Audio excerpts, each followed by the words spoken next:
A 14-year-old girl sat alone in the school chapel during lunch break, tears streaming down her face. She had decided this morning would be her last. The bullying, the loneliness, the feeling that nobody cared whether she existed, it had all become too much. She had come to the chapel not to pray but to say goodbye to God before going home to end her life.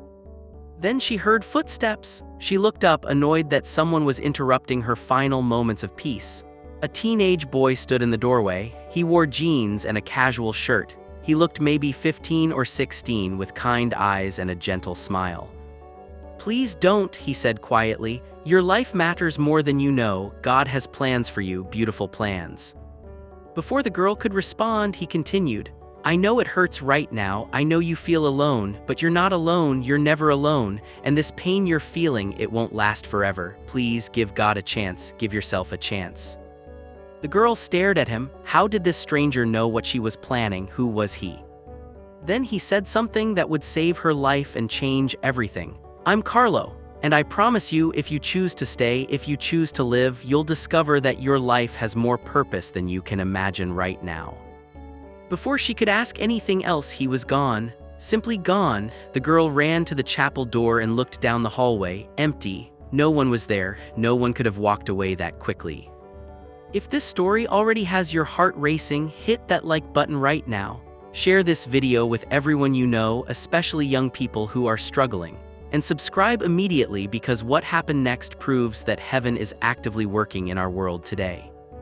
This incident reportedly occurred just weeks ago at a Catholic high school in the United States. The details are being carefully guarded to protect the girl's identity and privacy, but multiple sources within the school community have confirmed that something extraordinary happened. The girl, we'll call her Sarah, though that's not her real name, had been struggling with severe depression and bullying for over a year. She was a freshman, still trying to find her place in high school, when a group of popular students targeted her for reasons she never understood. The bullying started small, whispers and giggles when she walked by. Gradually it escalated. Her social media was flooded with cruel comments. Someone created a fake account mocking her appearance. Groups would deliberately exclude her, making sure she saw them laughing together. Sarah tried to hide the pain from her parents. She smiled at home, pretended everything was fine, went through the motions of normal teenage life, but inside she was dying. Every day felt like a battle she was losing. That morning, Sarah had woken up with a calm clarity that terrified her. She had made her decision. She knew how she would do it. She had written notes to her parents and her younger sister. She just needed to get through one more school day. During lunch, while other students ate in the cafeteria, Sarah slipped away to the school chapel. The small prayer space was usually empty during lunch periods. She sat in the front pew and let herself cry, really cry, for the first time in weeks. "I'm sorry, God," she whispered. "I just can't do this anymore. I'm so tired. I'm so alone. Please forgive me." That's when she heard the footsteps. Write in the comments if you've ever felt completely alone and desperate. Sometimes sharing our struggles helps others know they're not the only ones suffering. Sarah looked up, expecting to see a teacher or maybe the school chaplain. Instead, she saw a teenage boy she didn't recognize. Her first thought was irritation. She wanted to be alone. Her second thought was confusion. Why was this student in the chapel instead of at lunch? But something about his presence made her pause. He didn't look at her with pity or judgment. He looked at her with understanding, as if he knew exactly what she was feeling. When he spoke, "Please don't," Sarah's heart stopped. How could he know? She hadn't said her plans out loud. She hadn't told anyone. "Your life matters more than you know," the boy continued, moving closer but maintaining a respectful distance. "God has plans for you, beautiful plans." Sarah wanted to argue, to tell him he didn't understand, that nobody cared about her, that the world would be better off without her. But something in his voice stopped her protests before they could form. "I know it hurts right now," he said, and his eyes held such compassion that Sarah felt a crack in the wall she'd built around her heart. "I know you feel alone, but you're not alone. You're never alone." Then came the part that Sarah will remember for the rest of her life. The boy sat down in the pew across the aisle from her. He looked directly into her eyes and said, "And this pain you're feeling, it won't last forever. I promise you. If you hold on, if you reach out for help, if you let people who love you into your struggle, you'll discover that life is so much more than this moment." Sarah found herself listening. Something about this boy's presence brought a peace she hadn't felt in months. The crushing weight on her chest seemed to lighten slightly. "Who are you?" she managed to ask through her tears. "How do you know what I'm feeling?" The boy smiled gently. "I'm Carlo. I know what it's like to be young and to struggle. I know what it's like to feel different from everyone around you. But I also know that God has a purpose for every life, including yours, especially yours." He stood up and moved toward the chapel door. "Please talk to someone. Tell your parents what you're going through. Talk to the school counselor. Reach out to your priest. Don't carry this alone anymore. Promise me you'll ask for help." Sarah nodded, still crying but feeling something shift inside her. "I promise," she whispered. "Thank you," Carlo said. "Your life is a gift. Don't throw it away. God has beautiful things planned for you, things you can't see yet but that are coming. Trust him, trust the process, give yourself time." Then he said something that confused Sarah at the time but would make perfect sense later. "And when you receive Jesus in the Eucharist, know that he understands your suffering. He's been there. He knows what it's like to feel abandoned and alone. Run to him, he'll never let you down." The boy smiled one more time, then walked through the chapel doorway. Sarah sat there for a moment, processing what had just happened. She felt lighter somehow, like a burden had been lifted. The desperate darkness that had consumed her that morning had retreated. She still hurt, but the pain no longer felt unbearable. She wiped her eyes and stood up. She wanted to thank the boy again, to ask him more questions. She walked quickly to the chapel door and looked out into the hallway. Nobody was there. The hallway was completely empty. Sarah looked in both directions. The cafeteria was at the far end of one hall. There was no way someone could have walked there in the few seconds since the boy had left. The nearest bathroom was in the opposite direction, also too far away. Sarah stood in the hallway, confused. Where had he gone? How had he disappeared so quickly? Then another thought struck her. Who was this Carlo? She'd been at this school for several months and had never seen him before. She knew most of the upperclassmen by sight, and he definitely wasn't familiar. The bell rang, signaling the end of lunch period. Students began flooding into the hallways. Sarah made a decision. Instead of going to her next class, she went to the school counselor's office. This is the perfect time to share this video with someone who might be struggling. Hit that subscribe button and turn on notifications, because stories like this remind us that we're never truly alone. Sarah walked into the counseling office and asked to speak with Mrs. Chen, the school counselor. Through tears, Sarah told Mrs. Chen everything about the bullying, about the depression, about the plan she had made that morning, and about the strange encounter in the chapel that had changed her mind. Mrs. Chen listened with growing concern and relief. Concern about how close Sarah had come to tragedy. Relief that something had intervened, that Sarah was now asking for help. "You did the right thing by coming to me," Mrs. Chen said, "and I'm so grateful that student talked to you in the chapel. Do you know his name? I'd like to thank him." "He said his name was Carlo," Sarah replied, "but I've never seen him before. I don't think he goes to this school." Mrs. Chen frowned. "Carlo, let me check our student directory." She pulled up the school database on her computer and searched for any student named Carlo or Charles. There were none. Could he have been visiting, maybe a student from another school? Mrs. Chen wondered aloud. "I don't know," Sarah said, "but Mrs. Chen, something else was weird. When I looked for him in the hallway, he was just gone, like he vanished." Mrs. Chen set aside the question of the mysterious student for the moment and focused on what mattered most: getting Sarah immediate help. She called Sarah's parents, contacted a crisis counselor, and began putting together a support plan for Sarah. Over the next few days, as Sarah began therapy and started medication for her depression, the question of who Carlo was remained a mystery. Sarah described him to several teachers and to the school chaplain, Father Rodriguez. No one recognized the description. Then, about a week after the incident, Sarah was in the school library doing research for a religion class assignment about modern saints. She clicked on an article about recently beatified individuals. A photograph appeared on her screen. Sarah gasped so loudly that other students looked over at her. Her hands started shaking. It was him, the boy from the chapel, the teenager who had saved her life. The caption read, "Blessed Carlo Acutis, 1991-2006, beatified October 10, 2020. Sarah stared at the screen in disbelief. The Carlo who had spoken to her in the chapel had died in 2006. He had been dead for 17 years. What she had experienced wasn't a conversation with another student. It was an apparition of a blessed soul from heaven.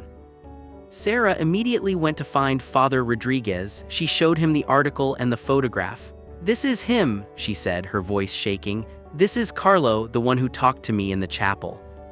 Father Rodriguez looked at the image carefully. He had heard about Sarah's encounter from Mrs. Chen. He knew about the mysterious student who had appeared at just the right moment to save a girl's life. "Are you absolutely certain this is who you saw?" he asked gently. "I'm positive," Sarah said. "Same face, same age, same kind eyes. Father, how is this possible? He's been dead for almost 20 years. Father Rodriguez sat down, gesturing for Sarah to sit as well. "Sarah, the Catholic Church has a long history of saints appearing to people in times of great need. These experiences are called apparitions or visions. They're not common, but they're not unheard of either." He continued, "What matters most is not proving whether this was supernatural or natural. What matters is that you're alive, you're getting help, you're on a path toward healing. Whether Carlo Acutis literally appeared to you or whether God worked through your mind in a moment of crisis to save your life, the result is the same: you were spared and you're going to be okay."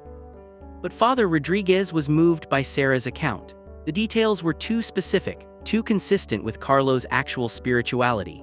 The emphasis on the Eucharist, the message about God having plans for her life, the encouragement to reach out for help rather than suffer alone, all of this matched perfectly with Carlo's documented approach to faith and life. Leave a comment with your thoughts. Do you think Carlo Acutis really appeared to Sarah, or is there another explanation? Over the following weeks, Father Rodriguez carefully investigated Sarah's experience. He interviewed her multiple times, always getting consistent details. He checked security camera footage from the school hallways near the chapel. No one had entered or exited during the time Sarah described. He consulted with the school principal and reviewed the list of everyone who had been in the building that day. No visitors had been recorded. No substitute teachers or maintenance workers matched Sarah's description of Carlo. Most importantly, Father Rodriguez watched Sarah's transformation. The girl who had been on the verge of suicide was now engaging with life again. She was attending therapy, taking medication, and most remarkably, she had developed a deep devotion to the Eucharist. Sarah started attending daily Mass when she could. She would spend time in the chapel during free periods, not in despair as before, but in prayer. She told Father Rodriguez that whenever she received communion, she remembered Carlo's words about Jesus understanding suffering. "I feel like Jesus really is there," Sarah explained. "Carlo said he understands what it's like to feel abandoned and alone. When I receive the Eucharist, I feel like I'm not alone anymore, like Jesus is right there with me, knowing exactly what I'm going through." This transformation, Father Rodriguez believed, was the strongest evidence that Sarah's experience had been genuinely from God. Authentic spiritual encounters always lead people closer to Jesus, never away from him. They produce humility, not pride. They generate love, not fear. Sarah's encounter had done all of these things. She wasn't seeking attention or claiming special status. She was simply grateful to be alive and was allowing her experience to deepen her relationship with God. But Sarah's story had ripple effects beyond her own healing. When word spread through the school community, carefully and with respect for Sarah's privacy, other students began coming forward with their own struggles. A sophomore boy admitted he had been dealing with suicidal thoughts and asked for help. A junior girl confessed she'd been cutting herself and needed support. Several students dealing with anxiety and depression reached out to the counseling office. Sarah's willingness to be vulnerable, to admit she had needed help, created space for others to do the same. Her testimony that life could get better, that asking for help was worth it, gave hope to students who had felt hopeless. The school implemented new mental health initiatives. They brought in speakers to talk about depression and suicide prevention. They trained teachers to recognize warning signs. They created support groups where students could share their struggles without judgment. All of this flowed from one moment in a chapel when a desperate girl encountered a teenage boy who appeared from heaven to save her life. Share this video with schools, youth groups, and anyone working with young people. Subscribe and turn on notifications for more stories that prove heaven is actively working in our world. Several months after the incident, Sarah was invited to speak to the school's youth group about her experience. She was nervous but felt called to share her story if it might help others. Standing in front of dozens of her peers, Sarah told them everything. About the bullying, the depression, the plan she had made. About the encounter in the chapel with someone she now believed was blessed Carlo Acutis. About choosing to live, getting help, and discovering that life was worth fighting for. "I don't know for sure if Carlo really appeared to me," Sarah said. "Maybe it was a vision. Maybe God worked through my mind in some way I don't understand. I can't prove it scientifically." She paused, looking around the room at faces of students who were listening intently. "But I know this, I was going to die that day. I had decided, and something happened that changed my mind. Someone appeared at exactly the right moment with exactly the right words. Someone who knew what I was planning even though I hadn't told anyone. Someone who looked just like blessed Carlo Acutis and said his name was Carlo." Sarah's voice grew stronger. "Whether it was a miracle or not doesn't really matter to me. What matters is that I'm alive. What matters is that I got help. What matters is that I discovered God really does have plans for my life, just like Carlo said." Then Sarah said something that brought many in the room to tears. "If you're struggling, please don't wait until you're in a chapel planning to end your life. Ask for help now. Talk to your parents, a teacher, a counselor, a priest. Reach out to a friend. Call a crisis hotline. Don't suffer alone." She concluded, "Carlo told me that God has beautiful plans for my life. I'm starting to see some of those plans now. I volunteer at a crisis center, talking to other young people who are struggling. I want to become a counselor someday to help people the way I was helped. These plans wouldn't exist if I had gone through with what I was going to do. Carlo was right, there was so much more waiting for me if I could just hold on and ask for help." The room erupted in applause. Several students approached Sarah afterward to thank her for her courage in sharing. A few confided their own struggles and asked for help connecting with support resources. Father Rodriguez watched all of this unfold with gratitude. Whether or not the church ever officially investigated Sarah's encounter, whether or not it was ever declared a miraculous apparition, the fruit was undeniable. Lives were being saved. Students were finding help. The school community was becoming more compassionate and aware. This, he believed, was what Carlo Acutis would have wanted. Not attention to himself, but people being drawn closer to Jesus. Not focus on supernatural phenomena, but practical help for those who were suffering. Let's consider what Sarah's experience teaches us about Carlo's mission from heaven and what it means for young people today. Carlo Acutis died at age 15 in 2006. He was beatified in 2020, becoming the youngest blessed of the modern era. During his life, Carlo was passionate about the Eucharist and about using technology to help people discover Jesus.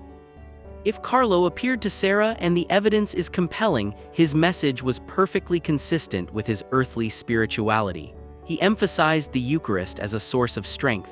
He encouraged Sarah to reach out for help rather than suffering alone. He reminded her that God had plans for her life. Most importantly, he met Sarah exactly where she was. He didn't appear in glowing robes with angels and trumpets. He appeared as saints in heaven are not distant historical figures. They're alive, aware, and actively involved in our lives. They pray for us, and sometimes, in ways we may never fully understand, they appear to us in moments of desperate need. The Church teaches that all Christians share in the communion of saints. Those in heaven, those in purgatory, and those still on earth are all connected in one spiritual family.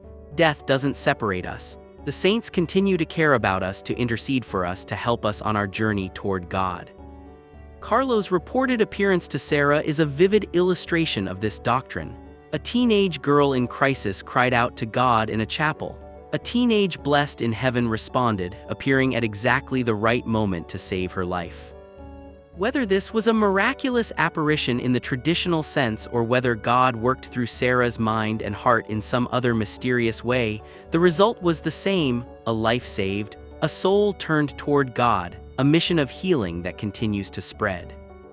As we approach the end of this video, let's reflect on what practical steps we can take in response to Sarah's story. First, if you're struggling with depression, suicidal thoughts, or overwhelming emotional pain, please reach out for help. Tell someone, call a crisis hotline, see a therapist, talk to a priest or counselor. Don't wait until you're in a chapel planning to end your life. Ask for help today. Second, if you're a parent, teacher, or youth minister, create space for young people to be honest about their struggles. Let them know that depression and anxiety aren't signs of weak faith. Encourage them to seek professional help alongside spiritual support. Third, learn about Carlo Acutis and share his story with young people. He's a powerful witness that holiness is possible in the modern world, that normal teenagers can become saints, that God uses ordinary people to do extraordinary things. Fourth, develop devotion to the Eucharist. Carlo believed that Jesus in the Blessed Sacrament was the source of strength for everything else in life. If you're struggling, spend time in adoration. Attend Mass, receive communion. Let Jesus meet you in your suffering. Finally, pray for the intercession of Blessed Carlo Acutis, especially for young people who are struggling with mental health issues, bullying, loneliness, or thoughts of suicide. Ask Carlo to do for others what he apparently did for Sarah, appear at the right moment with the right words to save lives. Get a prayer card or image of Carlo for your room, your office, or your car. Pray to him daily. Ask for his intercession. Trust that he's in heaven right now, aware of your struggles, praying for you, and ready to help in ways you might never expect. Write your commitment in the comments. If you're struggling, write that you're going to ask for help. If you know someone who's struggling, write that you're going to reach out to them. If you're moved by this story, write how you plan to spread hope to others. Blessed Carlo Acutis, pray for us. Pray especially for young people who are struggling, who feel alone, who are contemplating ending their lives. Appear to them in whatever way they need. Speak words of hope and life. Remind them that God has beautiful plans for them, plans that are worth staying alive to discover. Sarah's story reminds us that heaven is closer than we think, that miracles still happen, that saints still appear to save lives. Most importantly, it reminds us that no matter how dark things seem, there is always hope. There is always help. There is always a reason to choose life. If Carlo Acutis could appear in a school chapel to save one desperate girl, who else might he be reaching out to right now? Maybe someone watching this video. Maybe you. Listen for his voice, be open to his help, and remember his message to Sarah, which is his message to all of us. Your life matters. God has plans for you, beautiful plans. Don't give up. Choose life, ask for help, and know that you are never ever alone. The miraculous apparition to a schoolgirl saved one life that day. But the ripple effects continue, spreading hope to everyone who hears the story. May that hope reach you today. May it give you strength to face another day. May it remind you that miracles are real, that heaven cares, and that your life has more purpose and meaning than you can possibly imagine. Carlo's mission continues. The question is, will you let his message of hope transform your life the way it transformed Sarah's? May St. Carlo Acutis pray for us. Amen.